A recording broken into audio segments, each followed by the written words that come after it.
السلام علیکم ورحمۃ اللہ وبرکاتہ۔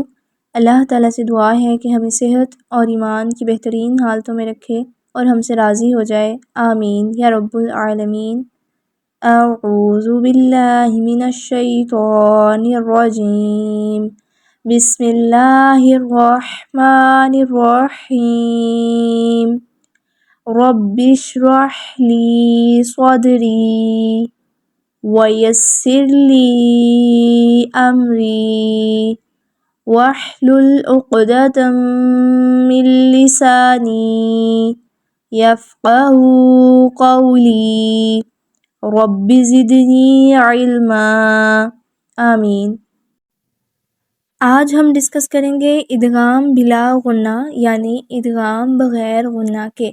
اس سے پہلے ہم نے ادغام کو غنہ کے ساتھ دیکھا تھا، یعنی ادغام بغنہ یا بالغنہ۔ تو اس کو ایک دفعہ ریکال کر لیتے ہیں کہ ادغام غنہ کے ساتھ کیا تھا۔ تو جب بھی نون ساکن اور تنوین کے بعد حروف یرملون میں سے 4 حروف ینمو اس کا مجموعہ تھا، یا نون میم اور واو میں سے کوئی حرف آ جائے گا، تو ہم نون ساکن اور تنوین کو اس ینمو میں داخل کرتے ہوئے، مکس کرتے ہوئے، ملاتے ہوئے غنہ کر کے پڑھیں گے۔ اس کو ادغام کہا جاتا ہے، ٹھیک ہے۔ آج ہم ڈسکس کریں گے ادغام بلا غنہ کو، یعنی ادغام بغیر غنہ کے۔ تو چلے آئیں ہم شروع کرتے ہیں اس کو۔ جب بھی نون ساکن اور تنوین کے بعد حروف یرملون میں سے، اب یاد رکھیے گا، حروف یرملون میں سے 4 حروف ایسے تھے جن کو ہم نے غنہ کے ساتھ والے ادغام میں پڑھا۔ یرملون ہمارے پاس مجموعہ تھا، اس میں سے ہم نے یا، میم، نون اور واو کو تب پڑھا جب ہم نے ادغام غنہ کے ساتھ کیا، ٹھیک ہے۔ وہ 4 حروف اس وقت چلے گئے جہاں پہ ہم نے غنہ کرنا تھا۔ اب ہم بغیر غنہ کے دیکھ رہے ہیں، تو اب یرملون میں سے پیچھے کون سے 2 حروف رہ گئے؟ لام اور را۔ تو جب بھی نون ساکن اور تنوین کے بعد لام اور را میں سے کوئی حرف آ جائے گا، تو وہاں پہ ہم نون ساکن اور تنوین کو لام اور را میں مکس کرتے ہوئے، ملاتے ہوئے، داخل کرتے ہوئے ادغام کریں گے، لیکن غنہ کے بغیر، غنہ نہیں کریں گے، ٹھیک ہے۔ یہ کیا ہے؟ ادغام بغیر غنہ کے۔ ایک دفعہ پھر سن لیجئے، نون ساکن اور تنوین کے بعد اگر لام اور را میں سے کوئی حرف آ جائے تو ہم وہاں پہ ادغام کرتے ہیں بغیر غنہ کے، ٹھیک ہے۔ یہ جو ادغام ہے یہ کامل ادغام ہے بغیر غنہ کے، یعنی مکمل ادغام ہو رہا ہے لیکن غنہ کے بغیر۔ اب اس کی مثالیں دیکھتے ہیں کچھ۔ یہاں پہ ایک آیت آپ لوگوں کے پاس شو ہو رہی ہوگی، اس کو دیکھیں۔ اس کی تلاوت کرتی ہوں، بسم اللہ الرحمن الرحیم، کُلُوا مِن رِزْقِ رَبِّکُمْ وَاشْکُرُوا لَہ۔ دیکھیے گا، کُلُوا مِن رِزْقِ، مِن رِزْقِ، نون ساکن، اس کے بعد را آ گیا ہمارے پاس۔ یہاں بھی ادغام ہو رہا ہے غنہ کے بغیر۔ ہم نے نون کو را کے اندر مکس کر کے ملا کے پڑھنا ہے، لیکن غنہ نہیں کرنا، ٹھیک ہے۔ مِن رِزْقِ، نہ تو ہم اس کو من رزقی پڑھیں گے، نہ ہم اس کو میو یا من اس طرح سے پڑھیں گے، ٹھیک ہے۔ مِن رِزْقِ، مِر اس طرح سے پڑھیں گے، ٹھیک ہے۔ مِن رِزْقِ۔ نیچے ایک اور آیت ہے، اس کو دیکھیں، وَيْلٌ لِّكُلِّ، وَيْلٌ لِّكُلِّ ہُمَزَةٍ لُمَزَةٍ، وَيْلٌ لِّكُلِّ ہُمَزَةٍ لُمَزَةٍ۔ یہاں پہ بالکل شروع میں دیکھیں وَيْلٌ، یہاں پہ بھی کیا ہو رہا ہے؟ ادغام ہو رہا ہے۔ لام پہ تنوین ہے اور اس کے بعد پھر لام آ گیا، وَيْلٌ لُلِّ، ہم لام کو لام سے ملا کے پڑھیں گے، وَيْلٌ لِّكُلِّ ہُمَزَةٍ لُمَزَةٍ۔ یہاں پہ بھی دیکھیں ہُمَزَةٍ، تا پہ تنوین ہے اور پھر لام آ گیا، یہاں پہ بھی ادغام ہو رہا ہے لیکن غنہ کے بغیر، ہُمَزَةٍ لُمَزَةٍ، تل، ٹھیک ہے۔ تن کر کے ہم اس کو نہیں پڑھیں گے، نہ تو غنہ کریں گے، نہ ہم تنوین کی آواز کو ظاہر کریں گے۔ یہاں پہ ایک ایکسیپشنل کیس بھی ہے، دیکھیے گا، سورہ القیامہ کی آیت نمبر 27 ہے، وَقِیلَ مَن رَاقٍ۔ یہاں پہ اگر میں دیکھوں تو نون ساکن کے بعد را آ رہا ہے، لیکن یہاں پہ کیا ہے؟ سکتہ ہوتا ہے ویسے، ٹھیک ہے۔ سکتہ ہوتا ہے تو ہم من پڑھ کے رک جاتے ہیں، یعنی سکتہ میں ہم کیا کرتے ہیں؟ رکتے ہیں لیکن سانس اپنا جاری رکھتے ہیں، پھر چھوٹا سا ایک وقفہ لیتے ہیں اور اس کے بعد آگے ہم پڑھتے ہیں۔ سکتہ کی وجہ سے یہاں پہ ادغام نہیں ہوتا، ٹھیک ہے، کیونکہ یہ نون اور را کو آپس میں ملنے سے روک دیتا ہے۔ تو یہ ایک کنڈیشن ہے جہاں پہ ادغام نہیں ہوگا، اس کے رولز بھی اپلائی ہو رہے ہیں۔ کیوں نہیں ہوگا؟ کیونکہ وہاں پہ سکتہ ہے، سکتہ کی وجہ سے ہم وہاں پہ ادغام نہیں کریں گے۔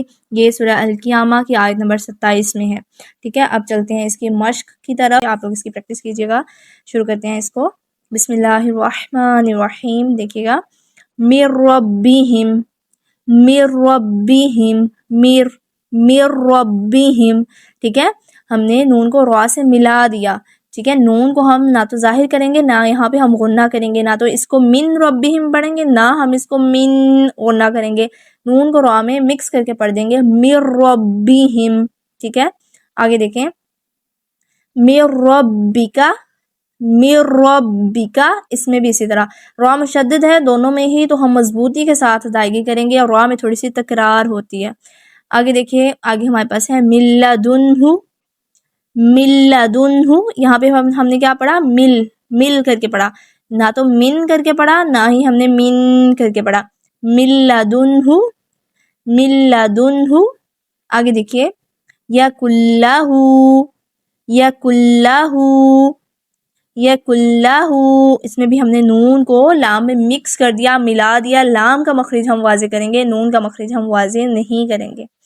آگے دیکھیے، آگے ہمارے پاس ہے محمد الرسول اللہ، محمد الرسول اللہ، محمد الرسول اللہ، ٹھیک ہے. محمد دور، ٹھیک ہے، ہم نے دن کر کے اس کو نہیں پڑھنا.